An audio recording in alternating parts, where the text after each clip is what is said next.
listening to TMI for the week of January 7th, 2019. The Globe and Mail just reported 2 hours ago that so far since the whatever that fake cell phone company, telecommunications company, it's in China, they've detained so far 13 Canadians, and Global Affairs has confirmed, not confirmed, but confirmed. Last I heard it was 3 and they let one go. Yeah. Well, if you check the Globe and Mail from 2 hours ago, it's 13 Canadians. Only the 3 that we know of and the one that we've been told that was released back to Alberta. But, yeah. Isn't it up to Walmart to smooth this over? Because, they're the first corporation that's going to suffer. Isn't everything they sell there made in China? Well, I think the first corporation that has suffered so far is Apple. Right. Because Apple apparently shares are falling, and they've warned that however this works with investing, that they're not going to be making the revenue targets that they had projected. So some people are blaming it on Trump. Some people are blaming it on the price point for the new Apple 10 iPhones that are stratospheric or spheric.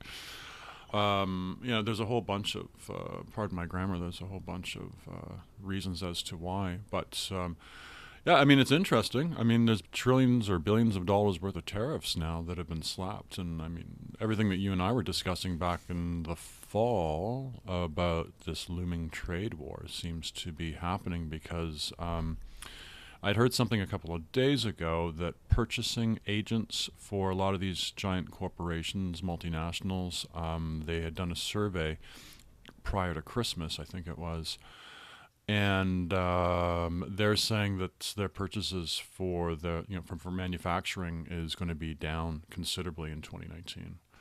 Okay, but that's possibly a good thing. One of the things that killed manufacturing in North America was cheap foreign imports. One wonders, will they just go next door to another country, the production, or does this actually put some pressure on manufacturing in Canada to... Repatriating the jobs? Well... Quite possibly.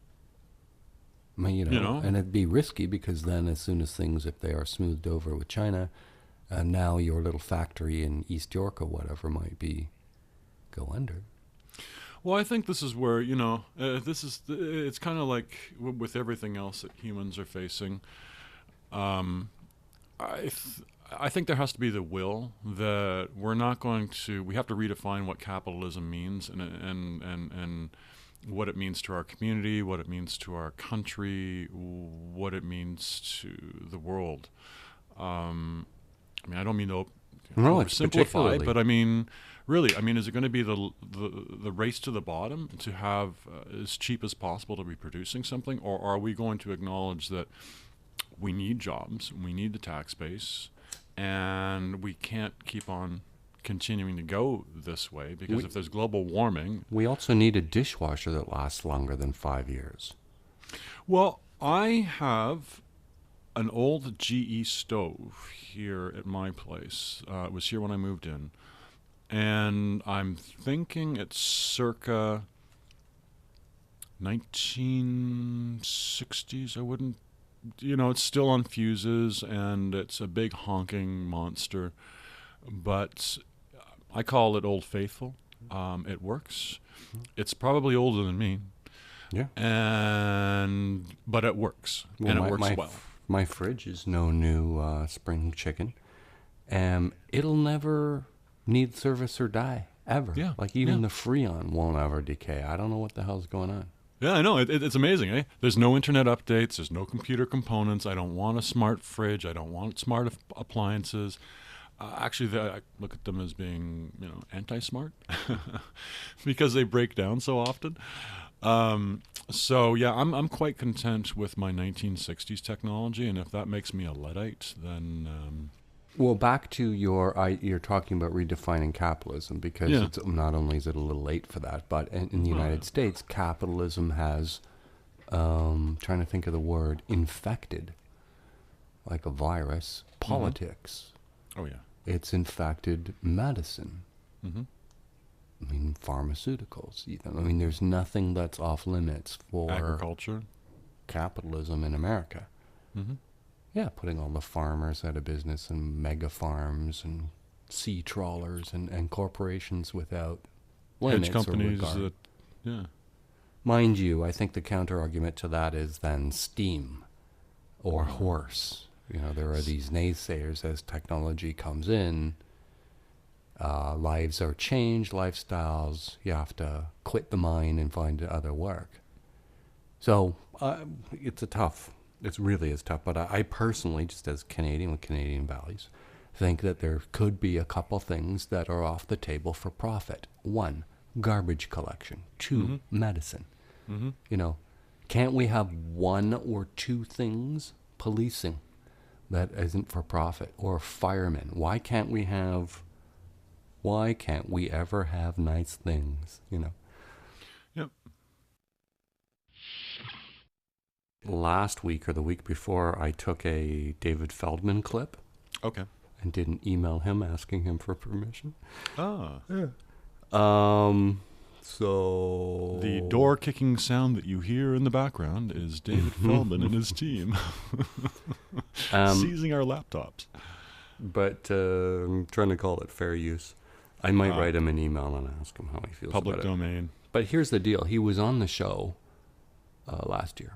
Mm-hmm. And, one of the things I said during the show, because we started talking about healthcare, and, and I said I would, do anything to preserve Canadian healthcare.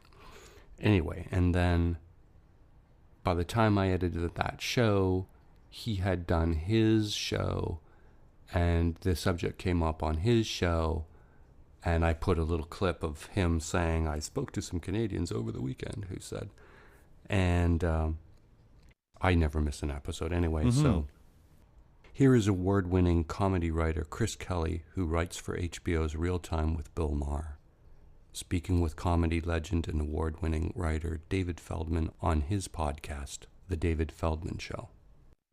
Sounds good. Kiefer Sutherland's grandfather invented it? Oh, I don't know. Donald Sutherland's father or uncle? Tied to with the social credit movement out west. Yeah, Douglas. Yes, Douglas. Right. Yes. I've been told by Canadian listeners, several of them have said to me, I would go to war and die if somebody was coming to take our health care away. That's one thing I would be willing to die for.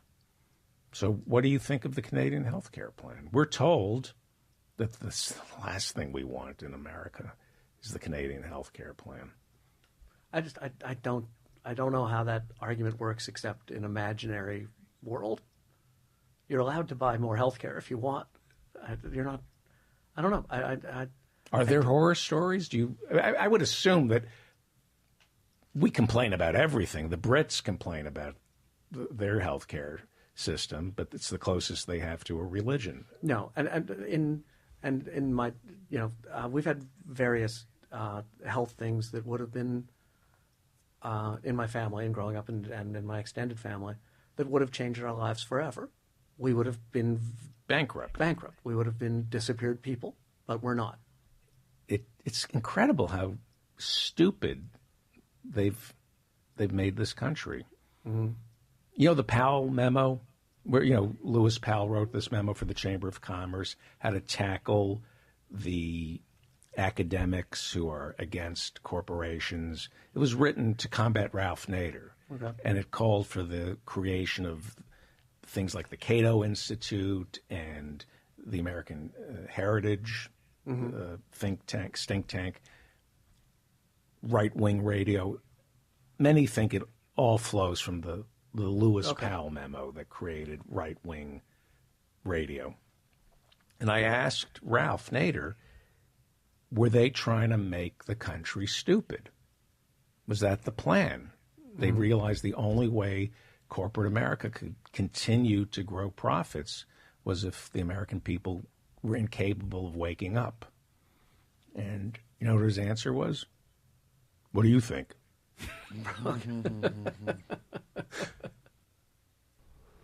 Willing to lay down my life and die in war to protect Canadian healthcare. Does that sound like me? Well, yes. It's a one-word answer. I said I would fight to the death to preserve Canadian healthcare as it is, with no improvements. But yeah, but there's ethical issues. There's like you're talking about experimental drugs and experimental treatments. I mean, if you're going to have a government-run health system, then these, if you want the government to pay for them, they have to be approved and studied and accepted for use and tested properly and all that. So there are some flaws. I think the biggest flaw I've ever heard of Canadian healthcare is sometimes there's waiting times, and sometimes I hear that you're going to do better with a health advocate, whether that be a professional one or a family member, but you need somebody to advocate sometimes for you. You know, and then with Mark dying last year, he had gone to the doctor for a year, and he kept on saying that he had stomach problems. And the doctor kept on saying, forget about it. It's just you're nervous. You're too nervous. You're too nervous. You're too nervous. So he finally went to somebody else. Well, a recent episode of Radiolab ends with, called Apologetical, I think is the episode. Okay. Ends with a story of misdiagnosis in a similar kind of way. Yeah. So I mean, I have a real problem with I love the health. I love the fact that you can be poor or you could be you could be wherever you are in your life cycle, and you can show up at Emerge and not be turned away if you don't have the funds to help you help yourself. Looking at the U.S. media this week, after General Mattis resigns, Trump insists he fired him, and even at that, he can't leave it at that. No. But what's he done for me? How has he done in Afghanistan? Not too good.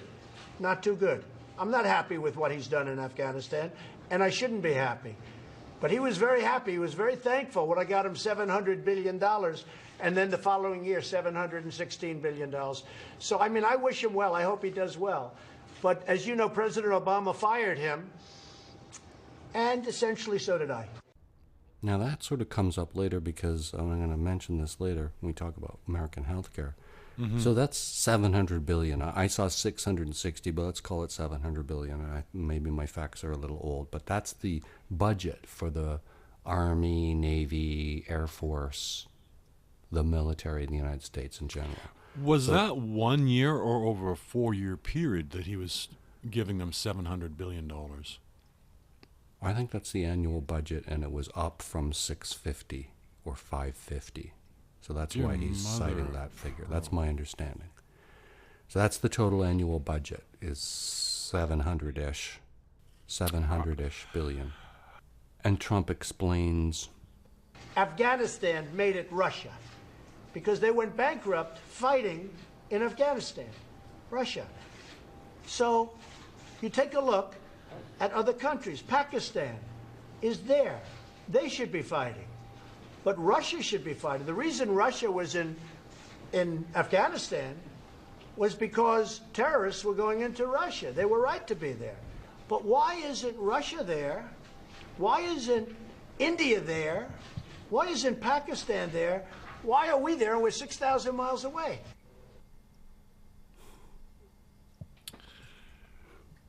I ask you. BS. This is revisionist history that we're listening to right now. Yeah, we're going to get to it.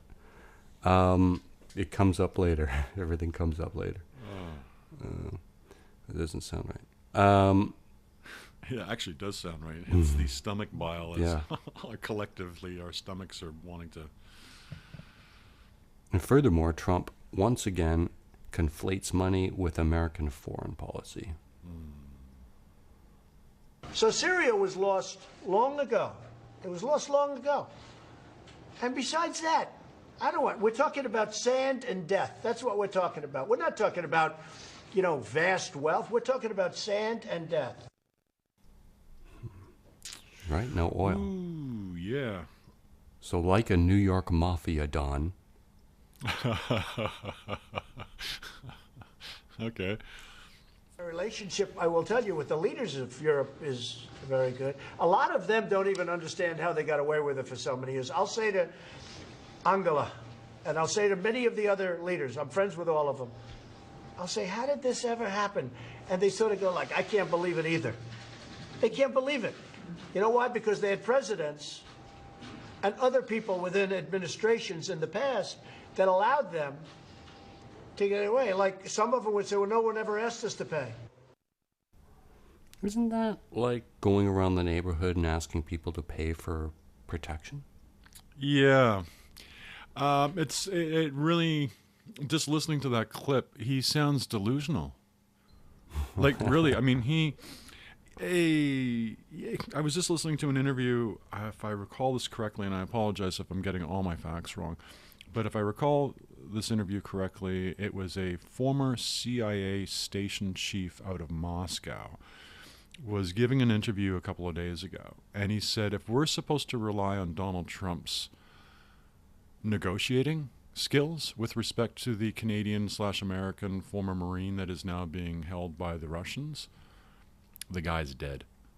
Oh, he was going to suspend the charges against that Huawei chief financial officer in exchange for a deal with China on tariffs. Mm-hmm. I mean, so you're now using private citizens as pawns. I mean, this is nothing new, but I mean, you know, again, this is like learning how sausage is made in the sausage factory. You really don't want to see what the heck's going on. more of his juvenile foreign policy. We have an area that I brought up with our generals 4 or 5 weeks ago where Taliban is here, ISIS is here, and they're fighting each other. I said, why don't you let them fight? Why are we getting in the middle of it? I said, let them fight. They're both our enemies. Let them fight. Sir, we want to do it. They go in and they end up fighting both of them. It's the craziest thing I've ever seen. I think I would have been a good general, but who knows? Oh. I don't make this up. Tonight at Yuck Yucks. I don't make it up. And you're like, oh, why do you keep talking about Trump? Dude, I can't not. I think I would have been a good general. It I gets don't worse. know. It gets worse. With Anderson Cooper, here is Bernie Sanders on the shutdown. Well, I think the American people are going to have to stand up and tell Donald Trump that when he told us several weeks ago that he wanted to shut down the government, that he was wrong. And that right now we have 800,000 federal employees not getting paid. When Trump tells us he's concerned about national security, you got people in our airports on TSA, you got people in the Federal Bureau of Investigations, the FBI, who are not being paid. This is an outrage. And I think that while Trump told the American people he wanted this shutdown, I think he's got to understand that it's not in the best interest of this country. And what we have got to do is pass what unanimously passed the U.S. Senate. Every Republican supported it. And that is an extension of the government at least until February to give us a time to work out a longer understanding. We saw a few weeks ago, we saw the orangutan having his little hissy fit with Pelosi and Schumer in front of the world press. Now, if I recall correctly, every department has an operational budget for a year until the fiscal year ends, which it's usually when? Is it January 1st or December 31st, or is it March 31st? Fiscal year ends. I think they all have different year ends. I know the military's up in September. Okay. So they're all different, but just because you have that budget, that's an allotment. The actual cash is a different thing. It'd be released by Treasury in dips and dollops. Oh, so you can't just get directly paid from your department? I don't think they get a lump sum January 1. Like from a Treasury board or whatever, okay. I think you will always be mystified until you start looking at Trump as somebody who not only can't he comprehend the average Joe, And not only has he never really known the average Joe. Precisely. He's a pharaoh. He is a different species. I think these megala billionaires, they think that they're billionaires because they're better and therefore different. And they, right? I mean, I know what the story was. We talked a couple weeks ago about a lady who is working for one of the golf clubs in New Jersey. Yeah. And she also was cleaning his Melania's house, is how it was worded in the article. And, I mentioned that when her work visa expired, she informed her manager, who took her by the hand and got another one printed. And that's just the tip of an iceberg. And this is what I was so interested in about after the hurricane in Puerto Rico. I mean, down there, those are the people that he hires in all his Mar-a-Lagos, are the cheapest people as little, drone bees to clean the hive. Bernie Sanders, that's private. Oh, well, Bernie Sanders. Let's go with Bernie. More Bernie. More Bernie. The Republicans in the Senate, and I know all of them, you got a lot of decent people there. They have got to understand that the Senate is an independent part of the United States government. They don't work for President Trump. They work for the American people and their constituents. Right. Not only have they done everything to defend him and do none of the oversight, and the other people have said it's the party of Trump now. It sure appears that way. Here's some more Bernie. When you got a president, every American remembers that. He sat down with Schumer and he sat down with Pelosi a few weeks ago and he said, you can blame me. I'm proud to shut down the United States government. And that there are not honest Republicans in the Senate who say, Mr. President, that's not the way we should do business. Bernie Sanders has run into a bit of heat. Okay. It's Me Too kind of heat. There's been some suggestion of, I think one of his campaign staff or elections staff is accused of acting inappropriately on the job site, or I'm not really sure what the charge was. But Bernie Sanders' campaign has also gotten swirled up in a Me Too incident. Oh, shit. When our campaign grew from, I think we started with 3 or 4 paid employees, and over a period of a few months, as the campaign exploded, we went up to, I think, 1,200 employees. And I am not going to sit here and tell you that we did everything right in terms of human resources, in terms of addressing the needs that I'm hearing from now, that women felt disrespected, that there was sexual harassment, which was not dealt with as effectively as possible. What I will tell you is that when I ran for re-election in 2018 in Vermont, we put forward the strongest set of principles in terms of mandatory training, in terms of women, if they felt harassed, having an independent firm that they can go to. And I think that's kind of, the gold standard for what we should be doing. So I certainly apologize to any woman who felt that she was not treated appropriately. And of course, if I run, we will do better next time. And just to be clear, you seem to indicate that you did not know at the time about the allegations. Is that correct? Yes, I was a little bit busy running around the country trying to make the case. Senator Sanders, appreciate your time. Thank you. Thank you. It was obviously on Anderson Cooper's show. Mitt Romney surprised everybody, Republican, came out and was critical of Trump's first 2 years in office. Basically, is Trump meeting presidential expectations? So Trump retaliates. He hasn't even gotten to office. And he was very happy when I endorsed him. So, I don't know what changed. With Mitt, I hope he's a team player, but if he's not, that's okay too. God, what a voice. If he's not, that's okay too. What, because Mitt is a billionaire as well?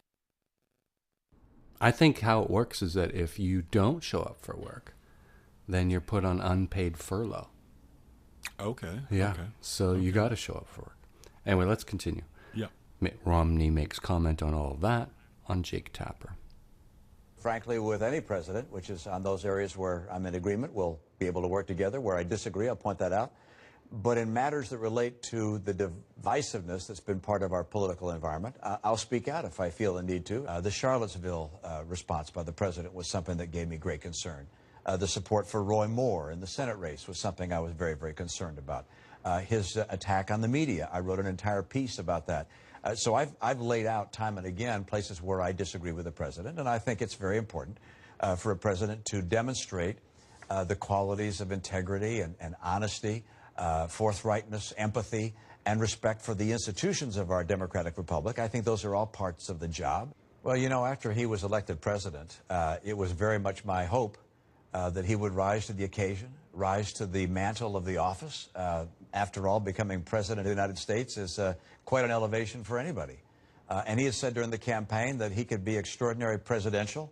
When I hear that, I think of Washington and Lincoln and Jefferson and Roosevelt and Kennedy and Eisenhower, and I think of those qualities. And I think that while he spoke of that, and while that was my hope, I don't think he's followed through on that front. It's a polite way of putting it.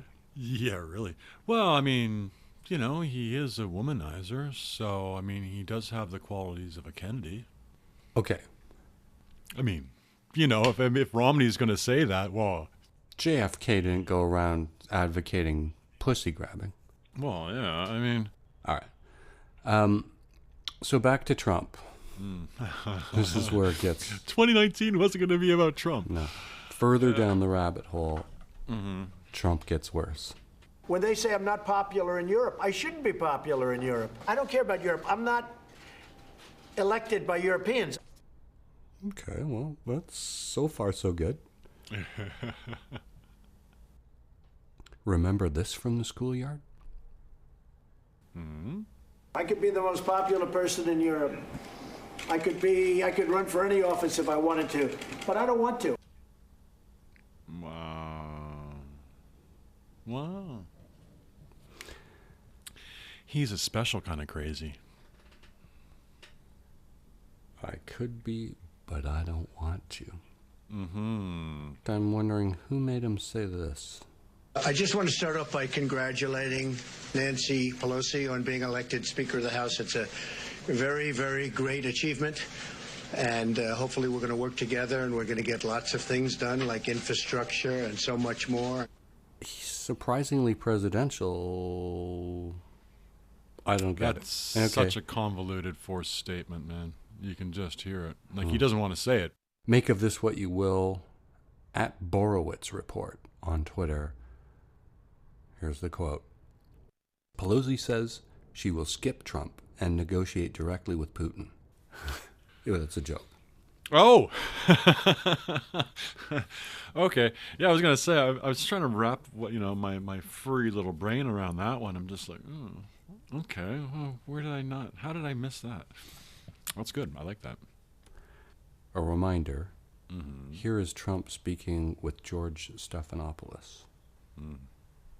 Do you think the Russians have something on Donald Trump? I think it's possible. I don't know. I think these are more words I never thought I'd utter about a president of the United States, but it's possible. Then there's the wall that will not go away.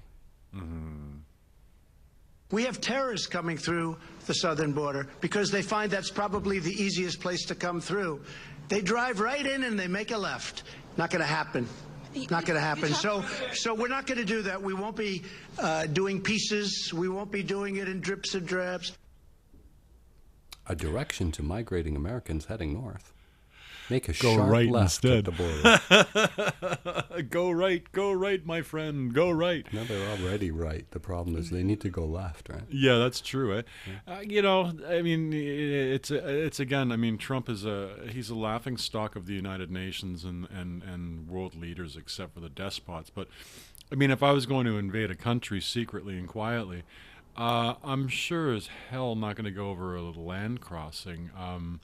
If I have the resources, I'm going to come by water or drop out of the sky like something out of Mission Impossible. But I'm not going to come over the land because that's just dumb, right? So, Joy Reid hosted a town hall on Friday with Nancy Pelosi. The continuing resolution would last until February 8th. Take yes for an answer. Don't say Congress is irrelevant. Sure. And that's what.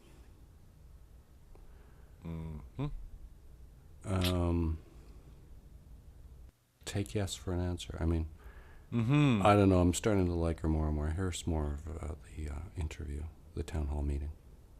Have you spoken to Mitch McConnell about simply doing that? If Donald Trump wants to veto it, he could do so. Well, it's even more than that. The Constitution of the United States says that if Congress, if both houses pass a bill and send it to the president doesn't want to sign it, and it sits there for 10 days, not counting Sundays, it becomes the law. Right. So the president doesn't even have to sign it. I did not even know that.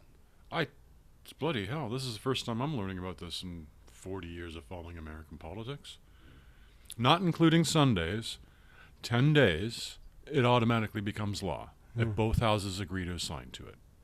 And then, but it was Mitch McConnell said that he won't have a vote in the Senate on a bill that Trump hasn't signed off on or agreed to. So, well, so I mean, the rest of the Republicans can turn around and say, you to McConnell, and just say, look, we're going to pass this because we cannot afford to have 2.4 million people hating our guts, a minimum of 2.4 million people hating our guts. Majority leader or the party majority leader that submits each bill to be voted on. Just like in Canada, there's a whip. A coup d'etat. You know what I'm saying? A coup d'etat.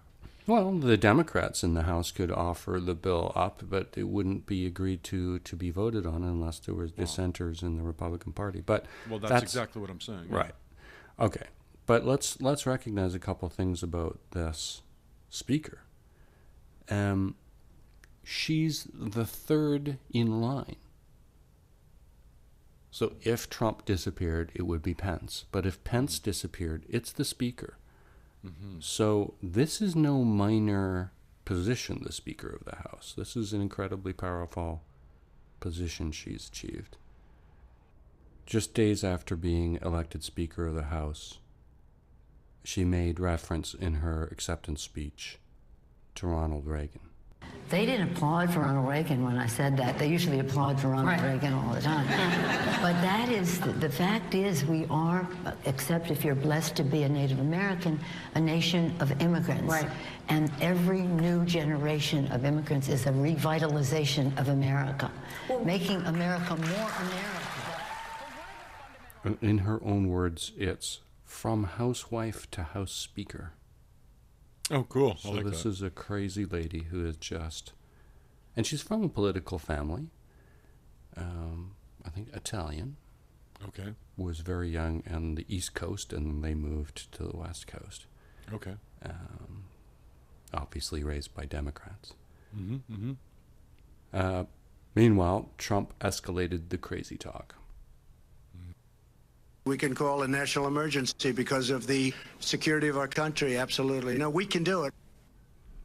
So that's one way to get around Congress, which usually is the body that decides funding. Here's what I call the wall medley. We're going to build a big, beautiful wall.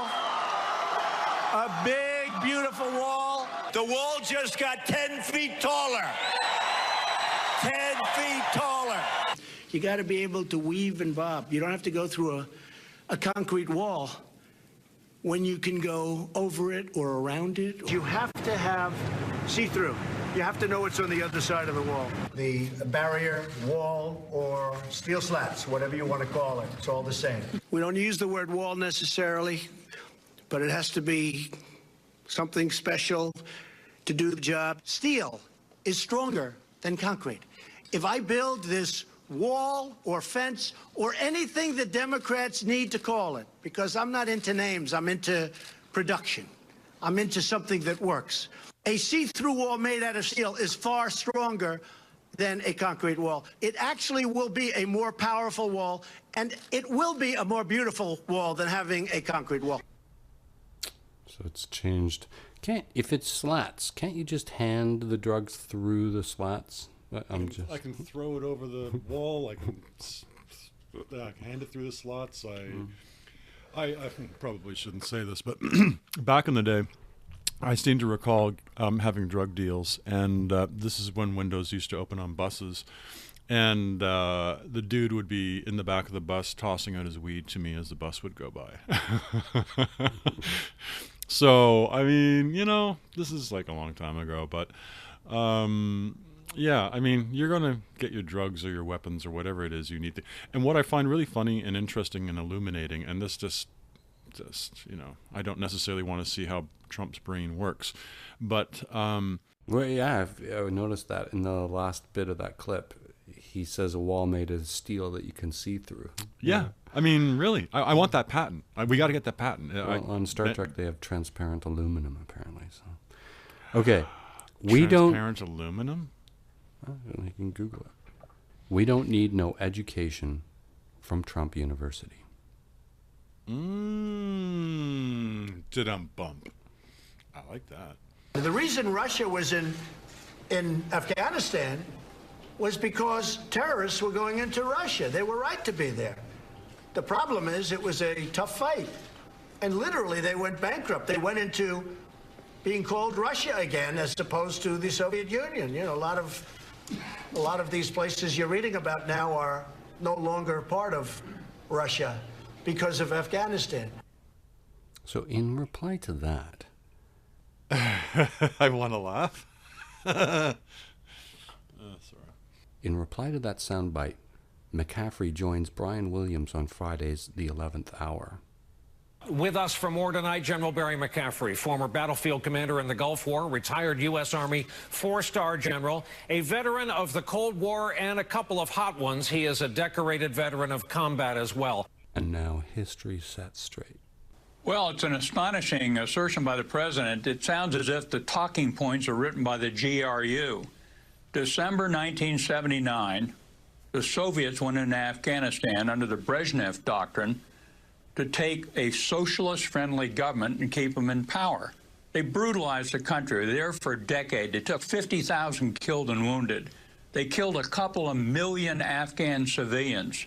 They drove 4 million Afghans into exile in Iran and Pakistan.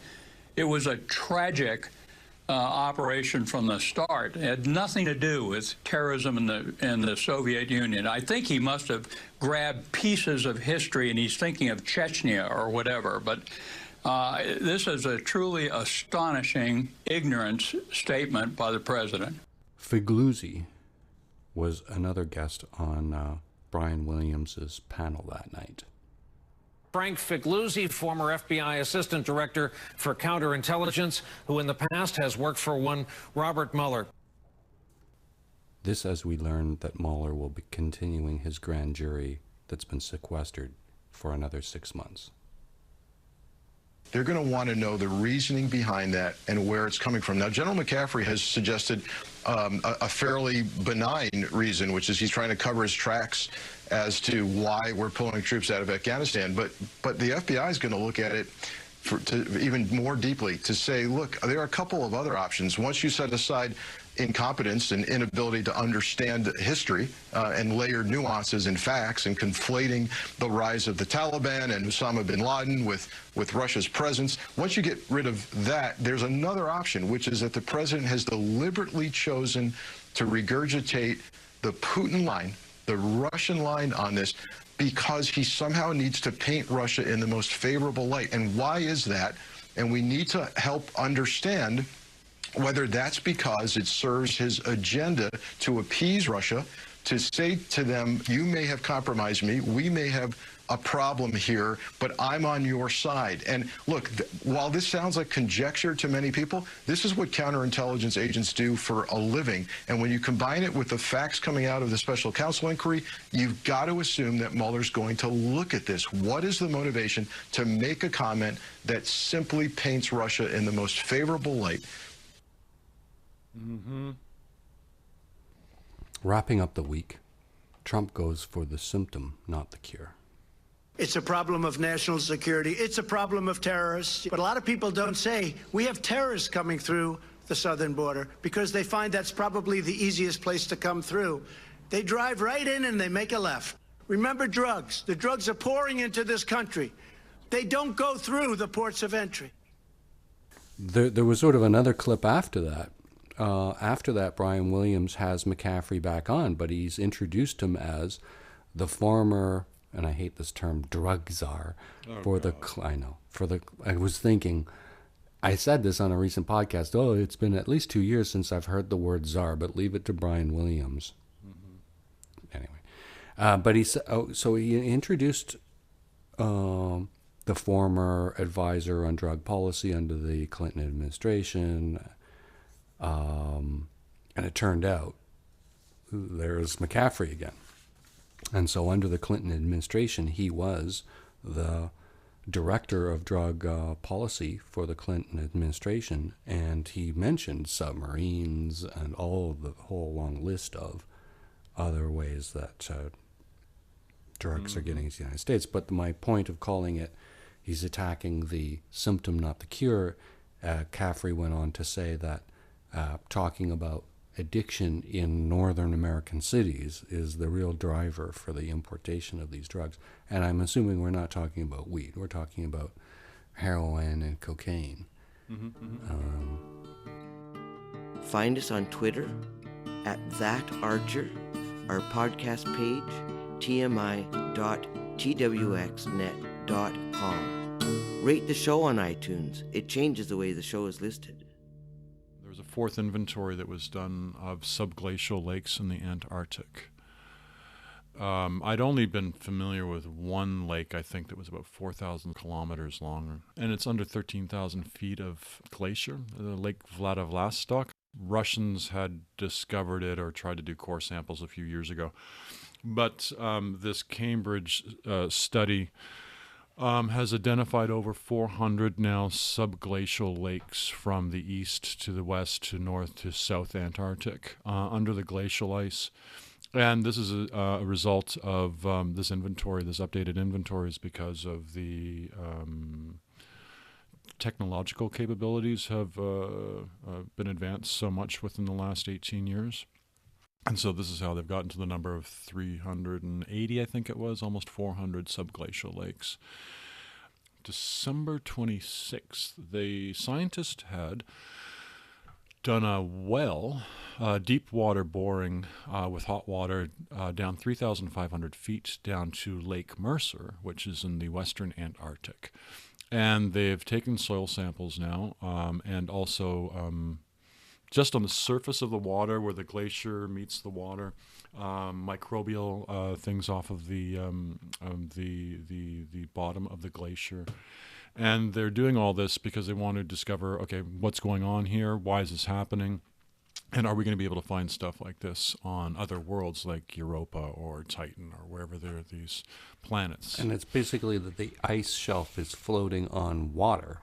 Yeah, and they were able to determine that from the laser satellite readings or something. They were able to see this fluctuation because there was more water melting, and then the water would recede. And so even though it was 13,000 feet of ice, the hydrology of the water was so powerful that it was able to lift 13,000 feet of ice up just a couple of millimeters. But these satellites were able to detect this, and so scientists were like, okay, what's going on here? And why do we have subglacial lakes? Well, that is because of the temperature of the Earth, and it's heating the water up enough that these lakes are forming. And so you have your spring, summer, winter kind of cycles, and this is what's been going on. So we got 400 lakes under there, so I'll never look at the Antarctic ever again the same. So I thought that was kind of cool. Our universe could be an expanding bubble in an extra dimension. Like a bit of froth on the crest of an ocean wave, our observable universe may be nothing more than a sliver sitting within the edge of a bubble that's constantly expanding into a higher dimension. While this mind-boggling idea might sound like something out of a physicist's feverish dream, a new endeavor to reconcile the mathematics of string theory with the reality of dark energy, a mysterious, all-pervading cosmic force that acts in opposition to gravity. It's at livescience.com, and it's about the universe. So I just want to give you a little tidbit of that. So I thought that was really interesting. Dark matter on the move. And this is at physics.org if you want to find it, and it's from January 3rd. Star formation in tiny dwarf galaxies can slowly heat up, the dark matter pushing it outwards. Hydrogen gas density of a simulated dwarf galaxy.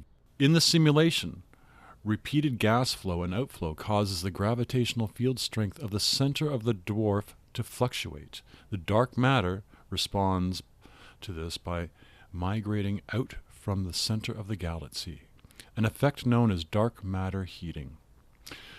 So again, you want to find out about this and why we are the way we are, go to physics.org. They're suggesting it as a source for dark matter? No, that dark matter actually moves. And this is how it moves, that it can be moved by the gases of the galaxy as it's expanding. A radical new mini space shuttle has been given the go-ahead by NASA. Called the Dream Chaser, its maker, Sierra Nevada Corp., hopes it can begin to deliver cargo to the International Space Station by late 2020.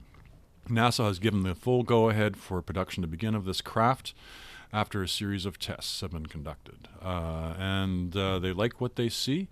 Actually, when you do look at this little Dream Chaser, it does look like a shuttle at the front, but instead of the wings going out like a normal aircraft, and it's a very weird looking little thing. There's no tail fin, there's no tail, nothing. And apparently it can carry quite a bit of a cargo payload, and it can return with cargo payloads, and it's a very cool little thing. Personal information about hundreds of German lawmakers was leaked by an anonymous Twitter account. Mm-hmm. None of those lawmakers were from the far right. You know, I heard about that last night on, what was it? Where was I listening? I was making dinner and listening to CBC As It Happens, I think it was. And they were interviewing one of these individuals who had their information hacked and stolen. And the person who was hosting or co-hosting last night asked, well, do you think it was the right that did it? And the German lawmaker was essentially, well, that's just too obvious. I mean, why would they do something stupid like that? And then that's a natural question, that's a natural segue. Well, was it the Russians then? Was it the Chinese? So this sounds like a classic Sounds familiar. Political thriller. Mm-hmm. Well, it's a taste of their own medicine, has been pointed out many times. The Americans have done nothing but involve themselves in elections throughout various countries all over the world for decades. A roundup of U.S. news. Trump banned from philanthropy by judge who closed the Trump Foundation in New York. Imagine being banned from philanthropy. Isn't that how a lot of these billionaires save money, through taxes? Mm. Huh. Well, if he gets around to doing his taxes, we'll find out. Perfect segue. Do you think then that Pelosi and company are actually going to be able to get their hands on the real tax returns of Donald J. Trump? They're going to vote on a whole bunch of things. Will anything come of it other than it gain some publicity? Because, their only power really is financial oversight, with a couple of small exceptions. So, again, this really comes down to Mitch McConnell and which of the senators will cross the aisle. Zinke, you mentioned him a few weeks ago, White House official. Do you remember what his job was?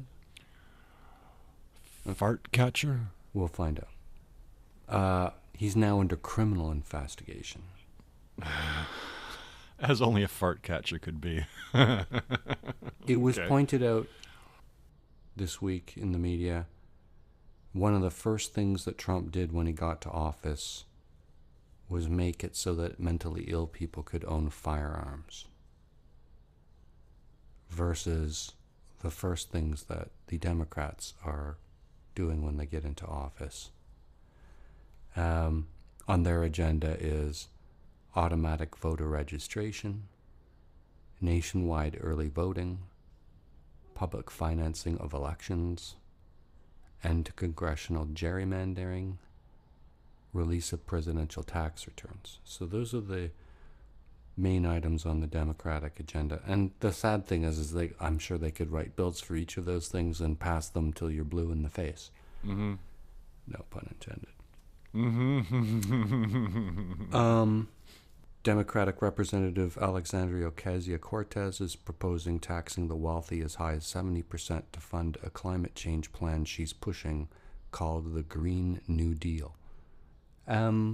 It does indicate that there's a generational change going on, that some of these old farts are being swept aside. So I want to mention this. That town hall meeting hosted by Joy Reid on Friday. Mm.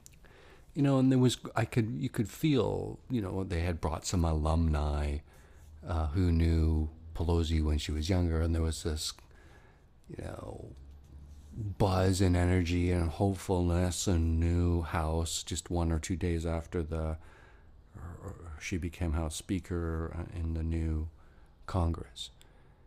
And you could see the smiles on the faces in the crowd and the energy and response of the crowd and how she was working the room. Joy Reid swung the topic over to healthcare. Mm. And one of the things that Pelosi and the Democratic leadership has been criticized for is that they're not liberal enough. You know, back to the Cortez, when her New Deal and taxing the rich 70%, I think both you and I realized that the Democratic leadership isn't that far left. No.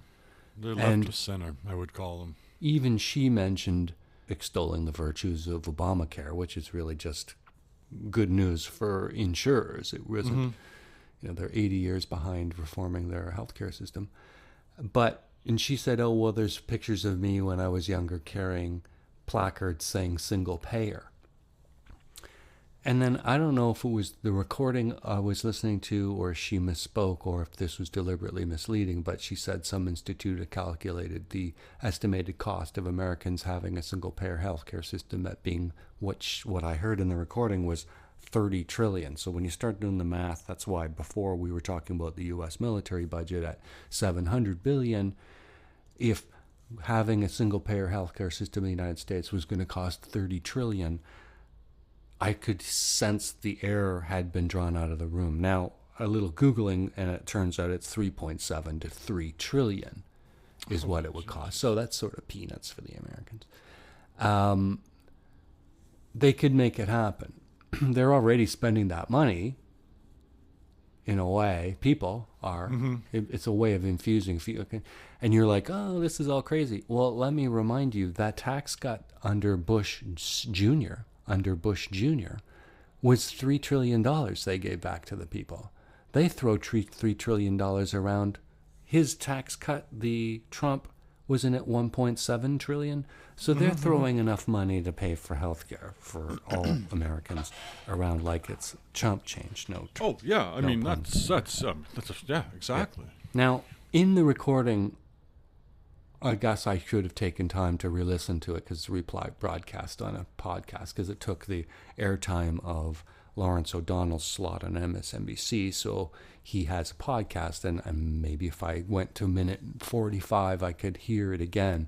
But I heard her say 30 trillion. Okay. And the number's 3. But regardless of that, let's assume the audience heard 3 trillion. The smiles were gone for the rest of the show. Because everybody realized they were going home. Poor. With what they came. Yeah. And that even though these younger faces in the Democratic Party and the majority in the House and these crazy ideas like we listed them, automatic voter registration, nationwide early voting, public financing of elections, end to congressional gerrymandering, release of presidential tax returns. sounds so exciting. But once again, a criticism of the Democratic leadership is that they're not liberal enough. So whatever swayed the midterm elections was Bernie-type thinking or Ocasio-Cortez type thinking. And a lot of the apprehension people had about Nancy Pelosi, it's a legitimate complaint. Even if she was a little bit crazy, she could, well, that's a bad way of putting it, but she could have pandered to the audience, and she didn't. She was pretty honest about the fact that the first thing and the next thing and the 20th thing they're going to do when they get in power is not to impeach Trump. Well, and that's it. I mean, that the cynicism in the last 2 years has now gone to epic proportions of people That isn't going to help. Before. They have to, a more radical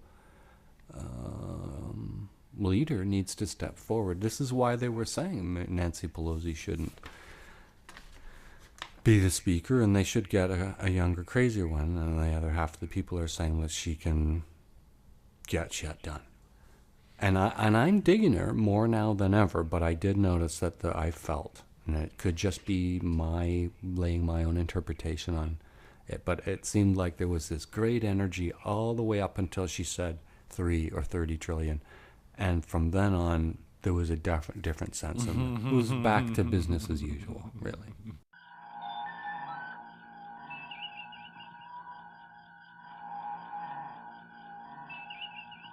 What is Ultima Thule? The word Thule was used by ancient Greek and Roman writers and map makers to describe a distant location far to the north of their countries. Ultima means farthermost in Latin. Over time, Ultima Thule came to mean, metaphorically, a place beyond the borders of the known world. The choice of the name has been criticized in some circles because the German occult movement that gave the Nazi Party its ideas of racial superiority believed Ultima Thule was an ancient land once ruled by a race of Aryan supermen. The Nazi ideas that racial purity and deliberate breeding could recreate these supermen was born out of the myth of Ultima Thule. So there we go. Yeah, and NASA wanted to use the name to win it back for the good side. Yeah, right. Well, that's what made me think also of American healthcare again. Okay. Because isn't it a form of eugenics? If you deny healthcare to only the rich and only the healthy won't be permanently marred by bankruptcy and or choosing death in the absence of healthcare, isn't that just another way? I mean, eugenics generally, under the Nazis, was done by selective breeding, theoretically. But creating an environment where only the fit and the strong and the rich survive, isn't that just another form of eugenics? Yeah. Yeah. Is that too over the top? No, and I'll say, and this is why I say no. Since time began for humans, it's always been the strong survive, the weak shall perish. I think it's pretty much with any organism. The strong will survive and the weak will perish. Bring us your weak and you're sick. Am I wrong? But I mean, you look in the context in which that was written, and 18th century, things weren't that great. There was some crazy eugenics ideas around in white America. Oh yeah. Before the Nazis came along. Oh yeah, look what they did to the native peoples of Newfoundland. I mean, they wiped an entire race right off, or subculture group right off the map. I mean, none of the native peoples of Newfoundland exist anymore. I think it was they put smallpox into the blankets that they gave the native people when they were trading. So there you got germ warfare, 19th century, 18th century style. I mean, deliberately going out and putting smallpox into, something. I mean, that's just, if the Brits are wondering why their empire has been falling apart for the last 70 years, there you go. You're kind of like guilt by association with the Americans with Central America and Vietnam. Same thing with the French. Why do they have Saint Pierre and Miquelon? I mean, they did some nasty stuff to the Santa Maria among the Herons up in that area. So, surprise. And again, I don't know how appropriate this is, but another crazy idea from the 1880s was, and this was pushed by Kellogg of cereal fame, who had eugenics and other similar ideas, aggressive circumcision to prevent masturbation. My God, my legs crossed as soon as you said that. I don't know if that was aggressive. An instinct. Yeah, aggressive. And then they'd wait till the kid was, exhibiting behaviors. So 14, 15, imagine. That's kind of like reminds me of female genital mutilation. Well, I think females were not excluded from desensitization as a treatment for masturbation. Well, we can thank religion for all this, right? So, I mean, again, we're going to have our doors kicked in, from the various faiths, multi-leader faith leaders, whatever, with their machine guns and their machetes wanting to knock our heads off. But apparently, under Jewish doctrine, it was to illustrate the value of it. Again, I don't know if we can use this. It's such a valuable thing to give up. It's considered a sacrifice under Jewish reasoning. Okay, so I don't know. I mean, we're in a real gray area right now. I remember my mom telling me that just after I was born, she could tell when I was being circumcised. And I said, well, how in God's name did you know this? She goes, well, every baby, even though they're newborns, has a distinct sound, like your voice. And when they circumcised you, I could hear your scream. And I'm like, oh, thanks. So that's when I was tortured the first time in my life? I mean, percentage pass out and stop breathing. Yeah, I mean, who in their right mind, and I don't give a rat's ass what people think of me right now when I say this, but who in their right mind's thinking that torturing a newborn is a medically acceptable thing, let alone torturing a 12-year-old or 11-year-old girl and cutting off her body parts? I mean, I don't care what religion you are. I don't care what walk of life you come from. Torture is torture is torture. And if you think that torturing children is an acceptable thing and you're going to call it religion, well, it's just you like need to squish check a yourself. bug. You say, oh, he didn't feel anything. Or when you hook a fish, oh, they don't have feelings. That's a crock of baloney. Well, it's just things we tell ourselves. Yeah, well, I mean, and people wonder why the human race is the way the human race is. Just look in the mirror. I mean, stop complaining. And there's a counter argument. We all bear lot personal of the responsibility. Inquisitions and torturous times in human history were done by uncircumcised hordes. Well, so I don't know I'm how. not blaming it on female circumcision or male circumcision. I'm saying it's a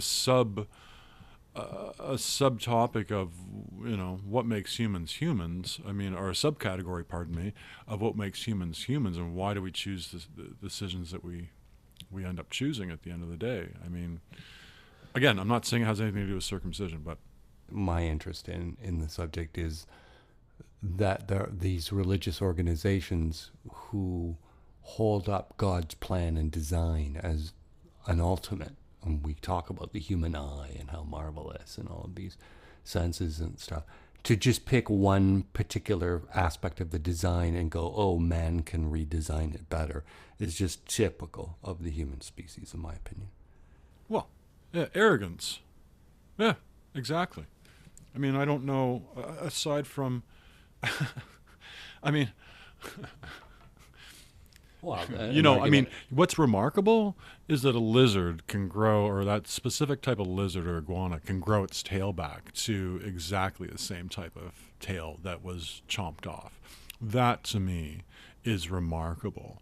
The fact that an animal whether it be an octopus or, again, a lizard or whatever it is, can change its coloring and blend into its surroundings, and you would never even know it was there. The thing that humans have done, I think that would be equivalent: physics, mathematics, being able to properly have a trajectory to the moon or to Pluto or to the Kuiper Belt or wherever the heck they've been this past week. That's impressive. Mathematics is impressive. Anything else within the human race, I think we've failed miserably. What's the meteor name again? Ultima Thule. So Ultima Thule, I was looking into it. Mm-hmm. It's two balls, one a third smaller, one 2/3 smaller than the other. Yeah, I'm looking at it right now. Yeah. And they're stuck together. 6.4 billion kilometers away from Earth, yeah. And it's a Kepler belt. I said Kuiper belt. Sorry, Kepler. Okay. Jesus. Okay. And it's 21 miles across its longest length. Mm-hmm. And the two balls, they're suggesting, would have collided together at something like 6 miles an hour. 6 miles an hour? A slow velocity. Now, when you're talking about inconceivable amounts of mass hitting each other, 6 kilometers an hour is plenty.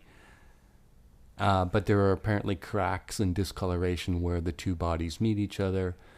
Then the article suggested that was loose debris rolling down that valley. Okay. Created by this in the valley between the small ball and the big ball. But what I'm interested in is that they collide at a slow speed but then remain stuck together. Are they like welded together? Whatever gravity is there, it's been able to lock it into place. And so even though it's spinning like a propeller, there's enough gravity that it just keeps them together. Okay. And that theory sort of is held up by this idea of the debris rolling down the valley to the contact point between these two. Because we talked about this earlier in the week, and I was saying the most interesting thing I could think of would be to sit on one side of that valley and see the other orb. I mean, the view of that would be really neat. Oh, that'd be like if they could land on it and take a picture of that, I would like to see that. The other weird thing is the Chinese landed on the dark side of the moon this week. The photo showed a crater in the distance, and they said that it had landed in a crater that was one of the deepest and oldest on the moon. So then you realize that crater that you see in the photo is just a tiny little impact, and that this spacecraft is sitting in the base of a flat spot in the middle of an unbelievably huge crater. I guess it departed, it exited the spacecraft that it came in, and it went down the ramp, it looked like. Oh, the little rover thing. Yeah, the little rover. Yeah, it looked like something exiting a pickup truck. You know, the ramps on the pickup trucks that you can put on there, and you can drive your ATV off of it. And it kind of reminded me of that. But the dark side of the moon's kind of interesting. It's only dark because we never see it. It has a very unique orbit. I don't think there's any other moon in the solar system, and there's a bunch of moons in the solar system that have an orbit that have its rotation be equal to, I don't know how to word it, but if you think about, it's so complicated, right? Yeah, I mean, the trajectory that the moon makes around the Earth while we're making an orbit around the sun, and that there's a tilt on our axis of rotation relative to the axis rotation of the sun, relative to the axis of our orbit, and then this idea that this moon is spinning around the Earth, but its own rotation on its own axis of rotation has it always be presenting the same face to us is an incredible stroke of mathematical luck. It's insane. I was exposed to an incredible documentary last night. The first of two parts. It was the Rolling Stone documentary on Rolling Stone. And I'd heard this rumor before about the Plaster Girls. And I never saw any of this footage before until last night. And, well, now I can die knowing that I've seen the width of Jimi Hendrix's cock. Huh. Yeah. It had on the bottom of the plaster casting of Jimi Hendrix's cock. I think it was February 1969. So these groupies / plaster girls wanted to get the penises, plaster Paris impression of penises from everybody from, you name the rock gods back in the day, and they did. And they actually had the footage of them making plaster Paris penises from these famous people back in the day. So I started my 2019, Are they erect or flaccid? Well, the young lady, one of the young ladies, we're late 1960s, just said to the guy, pull down your pants, and then she put the plastic or whatever it is around his penis where it was going to be made, where they put the plaster Paris on it, and she just said, okay, just close your eyes and just think of something happy. And she started to goop the stuff on, and, there you go. What could go wrong? What could go wrong? I'm not too sure. But, now I've seen everything. I'd heard the rumors for the last, 50-odd years. I had never seen the footage, so if anybody is interested in Jimi Hendrix and his cock... Plaster of Paris gets very hot. Quite hot, by the way. Well... well, I've jumped into this rabbit hole. Well, not that. No, I guess that's a double entendre too. Oh, I'm just gonna walk away now, and I'm gonna back out. I'm just gonna back out of this. And is the word penis politically correct anymore? It's a medical term. So there we go. Okay. I'm trying to be a smartass about the Me Too movement. Me Too's. So there was some Me Too's. Mm-hmm. But I'll mention it in the clips. Caught you off guard with that opening. Yeah. How's it going?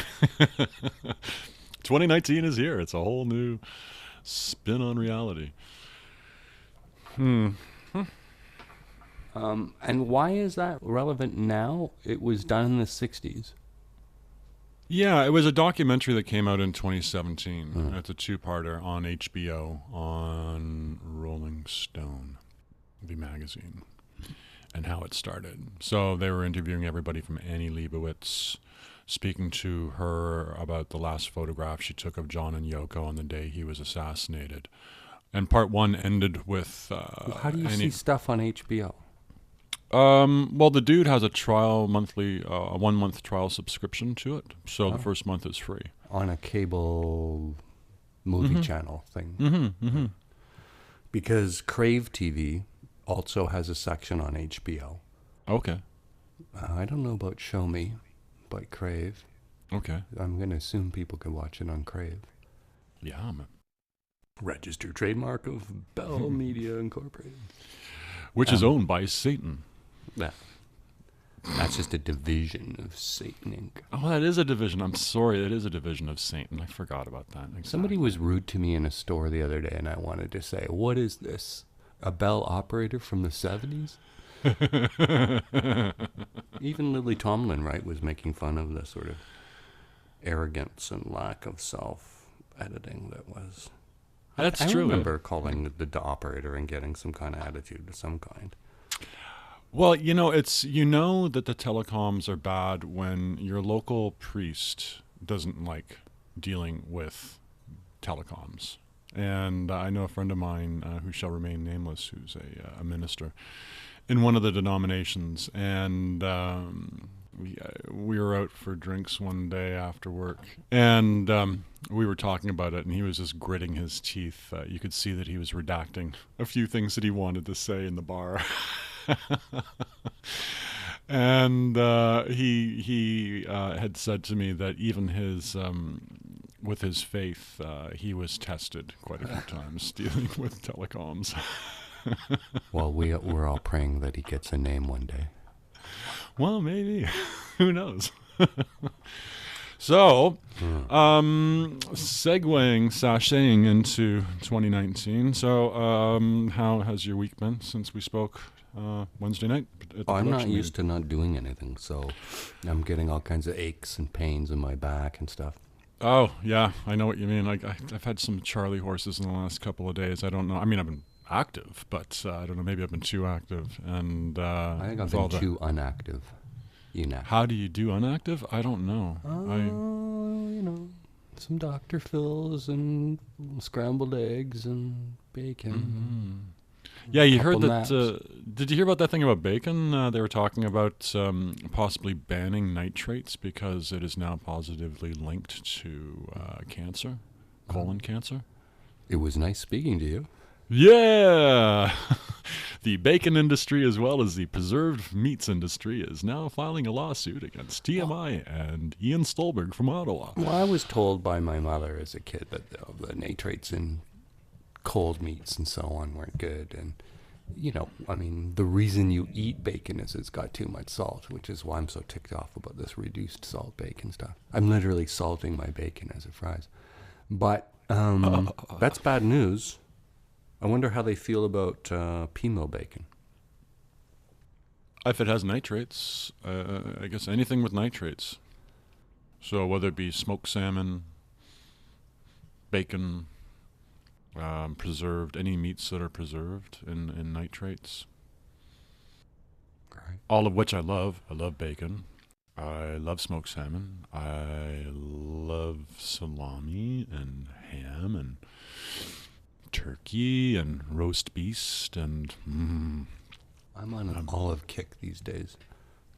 Well, funny that you should know, again, for the second or third year in a row now, for 2019, they're saying that the Mediterranean diet is the best to partake in with respect to fresh fruits. But I like the crispy green ones. So, and I know they can't be. You're thinking of a black olive, lightly brined and soaking in a healthy oil. Well, it's got so much sodium. Well, in fact, I don't like the low sodium ones. I'm going for 10 or 11%. But I've had to, you know, because I keep buying these olives that look beautiful in the jar, and then you eat it and it's a low brine. Yeah. And they're mushy or whatever. I don't know, but I don't like them. Yeah, I hear you. And then the Loblaws and Blongos, they started out with these wonderful olive bars, but I think we talked about this, but somebody must have chipped a tooth and they went crazy with an olive pitter, and they're all pitted now. Yeah. And pitted olives suck because they let the oxygen in. Exactly. And every second, it's just like anything, it degrades in the atmosphere. But so I need a high brine, crispy green olive with the pit, spiced or not, I don't care. And I found a brand. There's no point in mentioning it. Mention it. Let's hear it. Who is it? Sponsored Sponsored by? It's a great olive at Longo. I'm expecting a case of olives at my door within 5 minutes, delivered by Amazon. I should TMI name is sponsored by Amazon drones. Anyway. Yeah. I finally found one that works. It's a little small and the meat is shrunk, but it's probably not it's probably like a totally natural olive that hasn't been genetically modified. Here's the thing that pisses me off is that if you go to not so much Longo's, but not Dominion. If you go to Loblaws, they still have their salad bar and their olive bar. And there's always one type they haven't pitted or messed with. And it's as if it's brined in champagne and slightly roasted a little bit. And it's truly awesome. But I keep trying to figure out, why can't I just buy a jar of these things? Anyway, because they're sitting out and everybody's all coughing on them and stuff. Oh, and the skin falling on them and all that stuff. Yeah. Skin. I mean, I think we've just totally the lunch bar and the salad bar and the olive bar is skin flakes falling in, plus who would even think of that? And all that stuff. What's that? Yeah, Sorry? skinflints. Well, I Walking see the over each old other. ladies all picking through all the green beans. Like, I just grab a handful and shove them in. If there's some bad ones, fine, I lose. So it's at the lumber yard. You don't get to pick through your wood. You take... That's why you buy 10% or 15% extra. There's a few bent ones. They get used. Mm-hmm. Same with the green beans. But all these ladies, they're all picking through, God forbid they should buy a bad green bean, I'm just saying. I tell you. For the cost of 0.0001 cents, we're all, licking her skin flakes, right? And her psoriasis and her... Yeah, exactly. That's why hey, great. Smells good, but no thanks. I don't feel like skin flakes today. All right. What... Is that with or without skin flakes? Yeah. For those of you who are squeamish or a little OCD out there... Okay,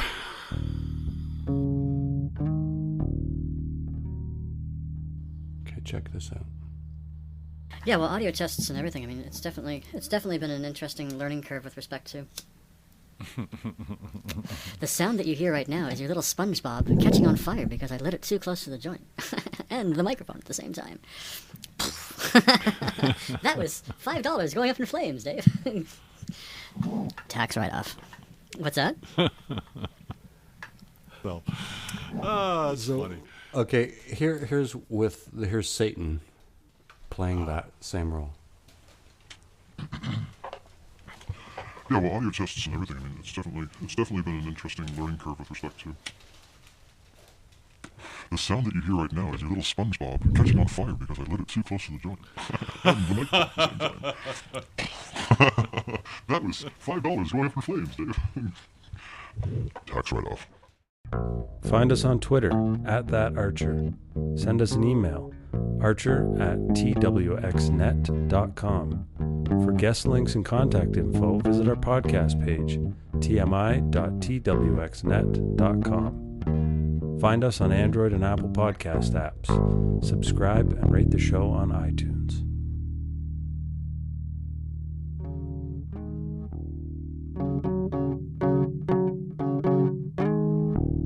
I'm Dave Archer in Toronto. And I'm Ian Stolberg in Ottawa.